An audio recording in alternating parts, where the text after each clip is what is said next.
What's going on, everyone? I'm just a typical, average American here today to react and learn about rules that King Charles must follow. As Americans, we don't really understand all that much about British royalty, but apparently there are rules that even the king must abide by, although I'm not really sure what would happen if King Charles broke these rules. Like, who is going to tell the king that he did something wrong, you know? But regardless, I'm very interested today in learning about 10 strict rules that King Charles has to follow and what these are and why. So let's take a look.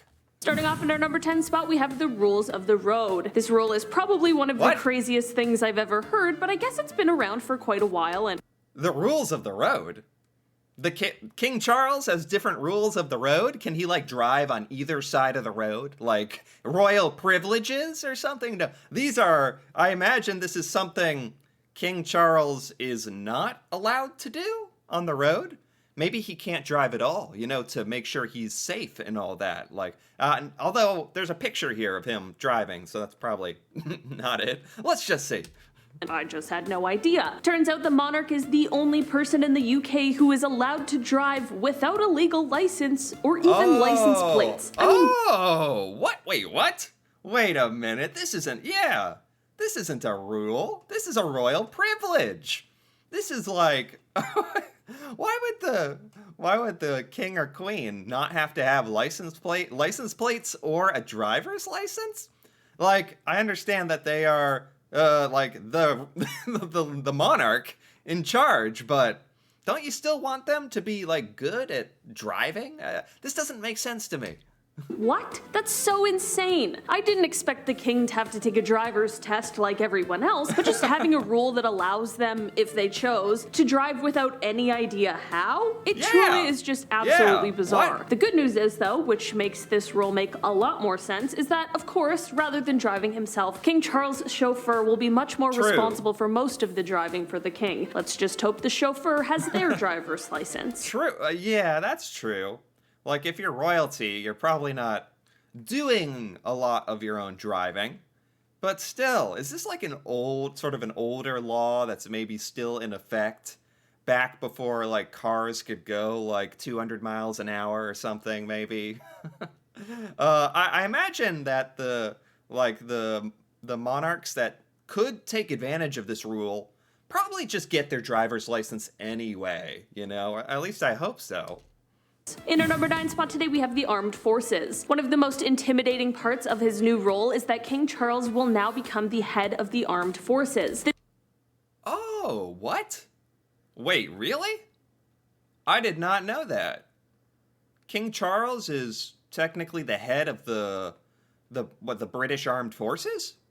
I thought that, like, the king or queen of Britain, like, technically didn't have all that much practical power. Like, they were more of a figure, a representative of the culture, and can they really, like, order and operate the armed forces? I didn't, like, the president of the United States automatically becomes commander-in-chief of our armed forces, but this is the king. Like, they're not even elected, you know?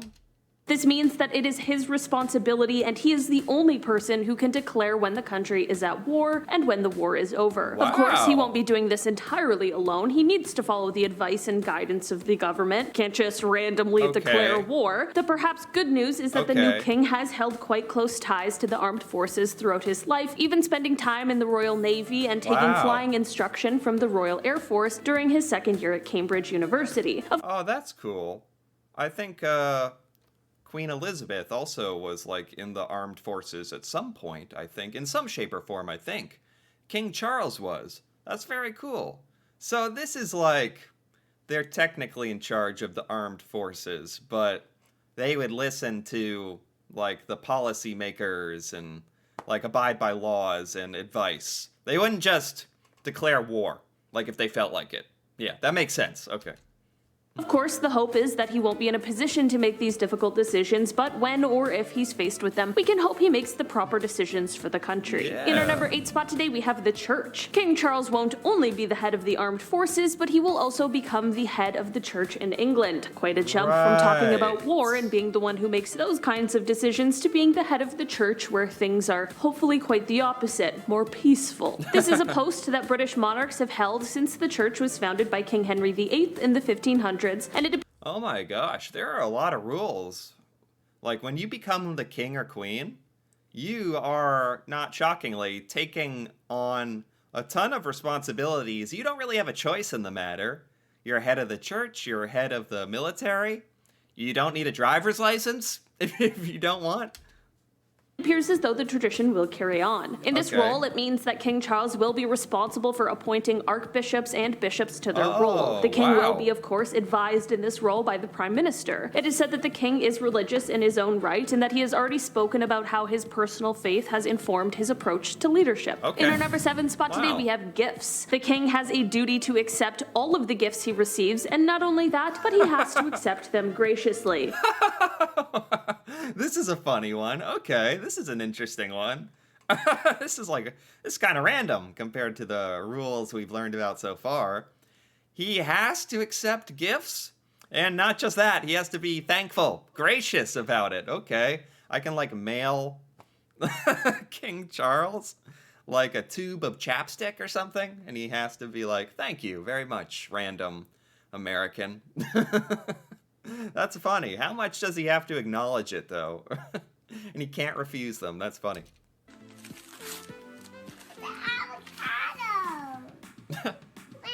Avocado. Apparently, it is actually quite customary for the royal family to receive every gift that is handed to them during royal engagements. Of course, people are always wanting to gift the royal family things, but like the Queen once had the power to do, it is now up to King Charles who in the family is allowed to keep the gifts they've been given. Okay. Oh, dang it. This is like for royal engagements. Like you gotta be somebody to give the king a gift. But if you are, he has to take it.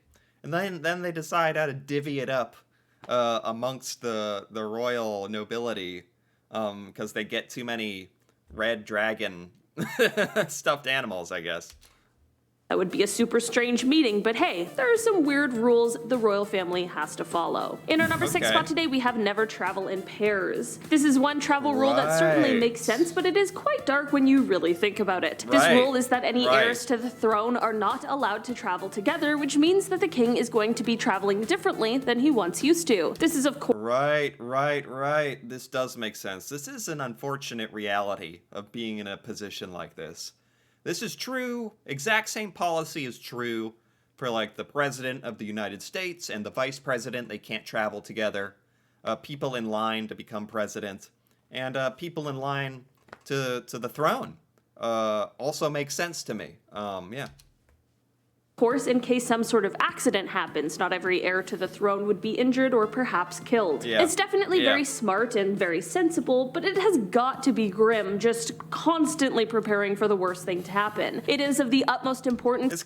It's kind of sad as well that the whole family can't travel together. Just from a logistic point of view, you want to travel with your loved ones, but the royal family can't really do that all the time. Because it's kind of dangerous. To the royal family that they preserve the line to the throne. This travel rule is actually becoming more frequent among even other people outside of the royal family who can afford this type of luxury. In our number 5 spot today, we have the black outfit. Another travel rule that the family must follow is in regards to an item they must bring with them. It is unusual to see the royal family dressed in black, despite when a specific occasion calls for it. But They're never dressed in black? Because that's a very important color? Is that for funerals only or something? Is this kind of dark? every time they travel, they are required to bring an all-black outfit with them. This is again to prepare for the worst case scenario. If they are away on a trip and someone important passes away, they need to ensure that they are ready with the appropriate clothing for when they are able to touch down on their home soil. Oh. They always have to travel with a black outfit as well. because they have to be ready for like funerals for anybody who's important, probably. Like, yeah, okay, I guess that makes sense. That's a bit dark as well. This is pretty practical, but also definitely pretty morbid. I mean, imagine having to fuss over what you're gonna wear when you're actually just mourning the loss of someone close to you. Certainly wouldn't be the top of my list for me, but clearly I am no royal. In our number 4 spot today, we have no touching. There is a rule that you just cannot touch a royal. I'm sure there are a multitude of reasons for this, most to do. Yes. This should be a rule. What? Yes. No touching the royalty. Yes, I think this goes without saying.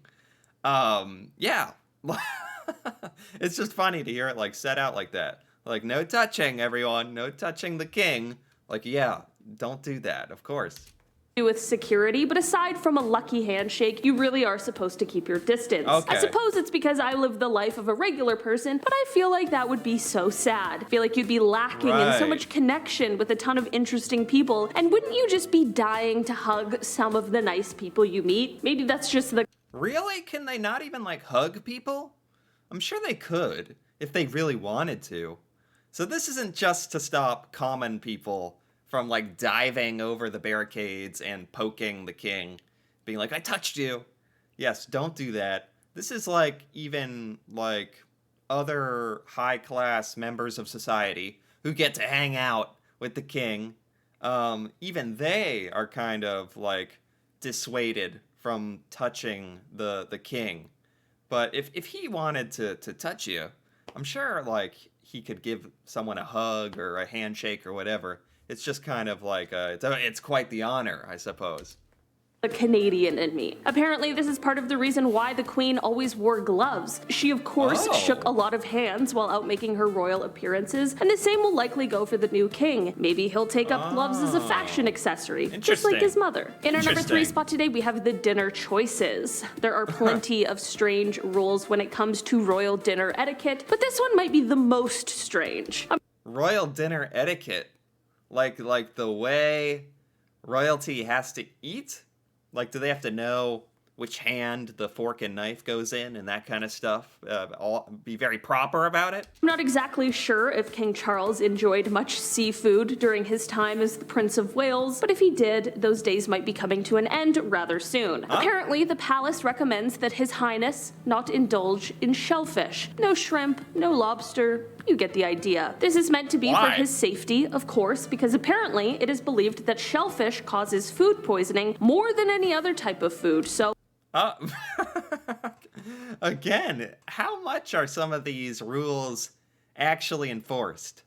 The king can't eat shellfish because it's most likely to give you an upset stomach. I guess this isn't like the worst thing in the world. That it is funny that they've even stopped to think about this. Unfortunately, the king won't be heading to the local Red Lobster anytime soon. In our number 2 spot today, we have no autographs. This is a rule that the king won't be much of a stranger to, as it's a rule for the entire royal family. I've never thought about that.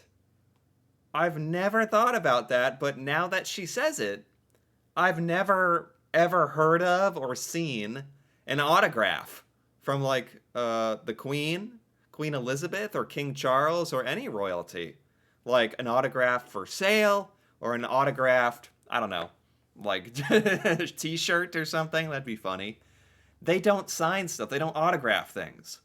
I've never thought about that, but that's absolutely true. I've never even seen that or heard of it. Right. Of course, in this day and age, people often ask their favorite celebrities for autographs, or more likely now, a selfie, but the royal family isn't allowed to stop for these kinds of interactions. For autographs, it makes a ton of sense. It's a safety measure to ensure that no forgers can learn to mimic the handwriting of royalty. I totally understand that. For selfies, it's less of an official rule and more just to do with etiquette. When meeting a member... No selfies, but this kid right here is taking a selfie with him and the Queen. The Queen doesn't even look like she is agreeing to do this. And it looks like that guy behind him is about to tackle him for taking this selfie. Yeah, that's just kind of rude if you don't ask for permission, you know? Yeah. And I guess royalty is kind of not encouraged to do that in a way, because it's not like becoming of royalty, and I understand that. Of royalty, it is important to never turn your back on them. So asking the new king to squeeze in behind you for a photo would definitely be discouraged. Yeah. An act of admiration might just have the new king feeling a little bit slighted. In our number one spot today, we have opinions. This is probably my favorite of all of the rules we have today, which is exactly why I saved it for the number one spot. I think I know what we're talking about here. Opinions. Royalty. And I don't think a lot of Americans understand this.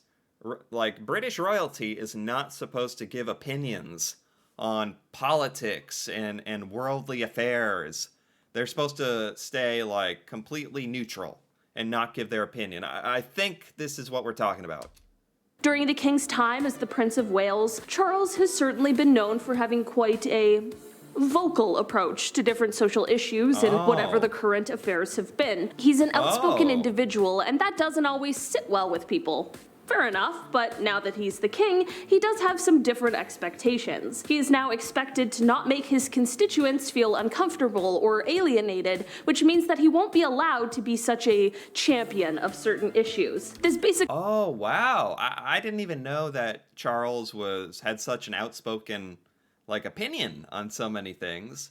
Now that he is the king, they're actually going to encourage him to not be opinionated on stuff, because it can really have a big influence on people, what the king thinks. And the king isn't supposed to influence people in that way. I think that makes a lot of sense. That takes a lot of self-control as well. It's quite admirable. Basically means that the king needs to keep some more of his opinions to himself, which I'm sure is going to make some people happy. All right, guys, that has been our list for today. Thanks so much for checking it out. Wow. I've been your host today, Olivia. That was very, very interesting. A lot of rules that made sense to me, actually. I was at the beginning of this, I was thinking, rules for the king? For King Charles? What the heck? These actually make a lot of sense. A lot of these make sense. What do we have here? Oh, man, some of these things are rules about, the king has no choice in the matter. Like, he's going to become leader of the armed forces. They cannot have a license if they don't want a license. I don't know about that one. That one was one of the strangest to me. They're head of the church. They have to take gifts. That's funny. What else do we have? They have to have the black outfit for funerals on the go. That's a bit sad. No touching, no shellfish, no autographs, no opinions. A lot of stuff that King Charles just isn't allowed to do as king. I didn't realize that was even possible, but it makes a lot of sense. And it definitely kind of makes the king a little more relatable in a way, that they don't have absolute power to do whatever they want, which I think a lot of Americans might kind of misconstrue and think is the truth. So this actually was quite educational for me, quite enjoyable as well. This video was by Most Amazing Top 10, and I gotta give it a like, because I liked that. Anyway, if you liked this as well, feel free to give this video a like, or leave a comment with your thoughts on any of these weird rules King Charles has to follow. And if you're interested in more videos like this, me reacting to Britain and British culture and stuff about Britain I've never learned before or seen before, feel free to subscribe for more. And until then, thanks for watching, and see you next time.